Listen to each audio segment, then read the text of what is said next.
آپ نوٹ کیجئے، number 1 ethnic cleansing of Palestinians in Israel.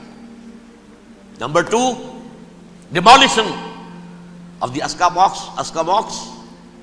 and the Qubbat al-Sakhra.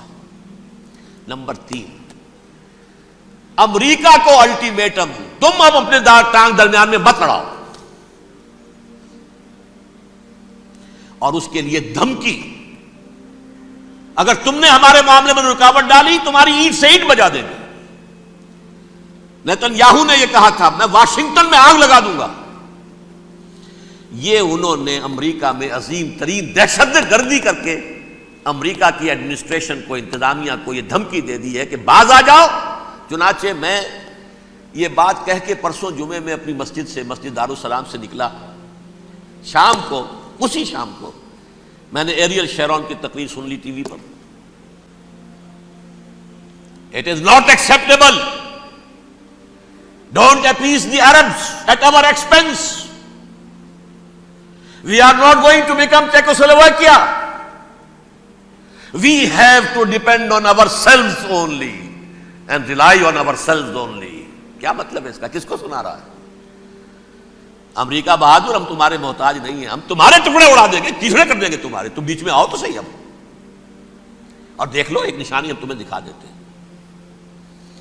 مجھے 100% یقین ہے یہ پورا ہسٹوریکل پروسیس، اور جس جگہ یہ پہنچ گیا ہے، جس کریٹیکل پوائنٹ تک یہ پہنچ چکا ہے، یہ جو بھی حملہ ہوا ہے ورلڈ ٹریڈ سینٹر پر اور پینٹاگون پر، یہ اسرائیل کا کام ہے. اسرائیل سے کم تر کسی ادارے کے لیے ممکن ہی نہیں، اس لیے کہ اسرائیل کے ایجنٹ امریکہ کے پورے نظام کے اندر جو ہے گھسے ہوئے موجود ہیں، ہر جگہ موجود ہیں. جیسے سرطان کا پھوڑا ہوتا ہے پورے جسم میں وہ اپنی جڑیں جما لیتا ہے، ایسا ہے پوری ایڈمنسٹریشن، پوری اکانومی، تمام ذرائع ابلاغ، پرنٹڈ میٹر ہو یا یہ کہ الیکٹرانک میڈیا، سب ان کے قبضے میں. ڈیفنس کا سارا معاملہ ان کے قبضے میں ہے. کوئی اور طاقت یہ کر ہی نہیں سکتی. امریکہ، اس کے سیکیورٹی کے معاملات تہ در تہ، دائرہ اندر دائرہ، اس دائرے تک 100 میل تک کوئی جہاز آ جائے گا اگر کہیں جو کہ ان آئیڈینٹیفائی ہو تو یہ ہو جائے گا، کوئی اس سے آگے آگے تو یہ ہو جائے گا، اس سے آگے، اور وہ آ رہا ہے، چلا آ رہا ہے. پینٹاگون پر آ گیا ہے اور 1 گھنٹے بعد آیا ہے. پہلی اسٹرائک جو ہوئی ہے ورلڈ ٹریڈ سینٹر، اس کے 1 گھنٹے کے بعد پینٹاگون پر آ گیا. پینٹاگون وہ تو یوں سمجھیے ان کی مملکت کا حساس ترین دفاع کا مرکز، اور اس کا 1/3 حصہ جلا کے راکھ کر دیا. انہوں نے یہ دھمکی دی ہے، لیکن اس سے ان کے پیش نظر مقاصد کیا تھے؟ 3. اس دہشت گردی کے 3 مقاصد. فوراً اس کا رخ موڑ دینا اسامہ اور اس کی القاعدہ کی طرف. امریکہ غصے میں لال بھبوکا ہو کر فوراً اقدام کرے، اور ایک طرف تو اسامہ اور ان کے ساتھ طالبان کا ٹنٹا مکا دے، اور دوسری طرف چونکہ پاکستان الائی ہے اور پاکستان کے عوام جو ہیں وہ طالبان کے ہمدرد ہیں، وہ اگر اٹھے تو ان کا بھی بیڑا گرک. ایک تیر سے 2 شکار تو ادھر ہو جائیں، جو مستقبل میں انہیں خطرہ ہے.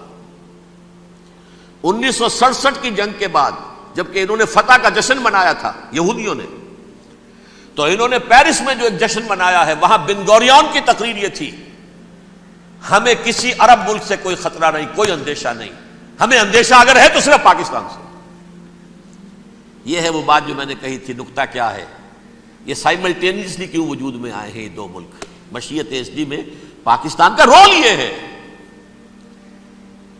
حدیث میں آتا ہے ما انزل اللہ من دائن الا انزل لہ دوان، اللہ نے کوئی بیماری ایسی نہیں اتاری اس کا کہ توڑ اور دوا پیدا نہ کی. اسرائیل کا توڑ پہلے پیدا کیا. جیسے بچے کی ولادت بعد میں ہوتی ہے، ماں کی چھاتیوں میں دودھ پہلے پیدا ہو جاتا ہے. یہ اللہ کی فطرت ہے، اللہ کا طریقہ ہے. خطرہ انہیں ہے تو ہم سے ہے اگر کوئی خطر مجھ کو تو اس امت سے ہے. اس کی خاکستر میں ہے اب تک شرار آرزو. یہاں کے عوام، حکومت تو ٹھیک ہے ہماری جیب میں آ گئی، عوام کے اندر ہے، یہ بھڑک سکتی ہے چنگاری. یہی وجہ ہے بار بار ان کا کہ ہم زیادہ دباؤ نہیں ڈالنا چاہتے پاکستان پر. ہمارا بہت بڑا الہی ہے, ہم بہت پیسے بھی دے دیں گے, یہ بھی کر دیں گے, وہ بھی کر دیں گے, لیکن ہم زیادہ دباؤ نہیں ڈالنا چاہتے, ڈی اسٹیبلائز نہ ہو جائے, یہاں کے عوام کہیں کھڑے نہ ہو جائے. لہذا حملہ یہاں سے نہیں, وہ ازبکستان سے کرانے کی باتیں ہو رہی ہیں. اندر خانے پوری سپورٹ ہے, لیکن یہ کم سے کم ظاہر نہیں ہونے دیں گے کہ کیا کچھ ہو رہا ہے, تاکہ یہاں کے عوام کے اندر وہ چنگاری جو ہے اس بارود کے اندر پڑ گئی تو یہ شاید ڈی اسٹیبلائز ہو جائے. لیکن ڈی اسٹیبلائز ہونے میں جہاں اس کا خطرہ ہے کہ پرویز مشرف کی حکومت ختم ہو جائے, وہاں اس کا بھی خطرہ ہے کہ پاکستان ختم ہو جائے. ڈی اسٹیبلائز ہونے کا مطلب کیا ہے؟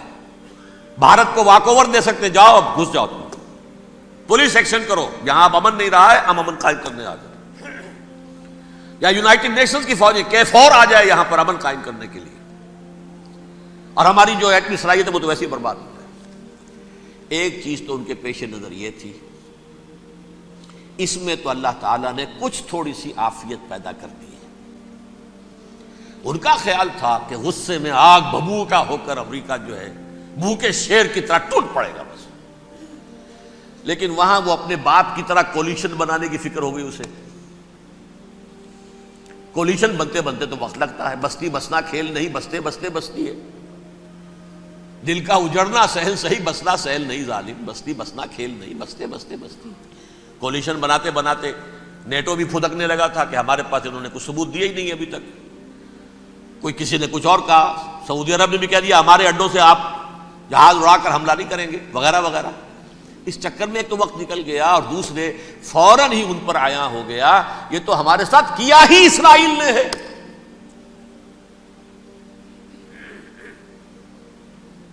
لیکن یہ بات لیک نہیں کرنا چاہتے. میں نے خود سنا اور بھی بہت لوگوں سے کہا کہ یہ باقاعدہ اسٹیٹ ڈپارٹمنٹ کی طرف سے ٹی وی پر, CNN پر, BBC پر یہ اعلان آیا کہ یہ جو انویسٹیگیشنز ہو رہی ہیں اس حادثے کی تحقیقات کی, اس کی معلومات لیک کیوں ہو رہی ہیں, لیک نہیں ہونی چاہیے. کیوں؟ اسامہ کے خلاف اگر کوئی ثبوت ہے لیک ہو جائے 1000 مرتبہ, کسی کو کوئی نقصان ہے؟ یہ کون سا تھا, کون سا لیکیج ہے جسے روکنا مقصود ہے؟ وہ تو ہمارا متمنا ہے, ہمارا بیٹا ہے, وہ کر رہا ہے. اس گھر کو آگ لگ گئی گھر کے چراغ سے, but they have given a message to the United States of America, ہمارے راستے میں اب مت آنا, ہم پر دباؤ نہ ڈالنا. Don't appease the Arabs at our expense. یہ الفاظ ہیں شیرون کے. ان کی خوشامد, ان کو خوش کرنا, ان کو پسند کرنا, ان کو راضی کرنا ہماری کوشش پر.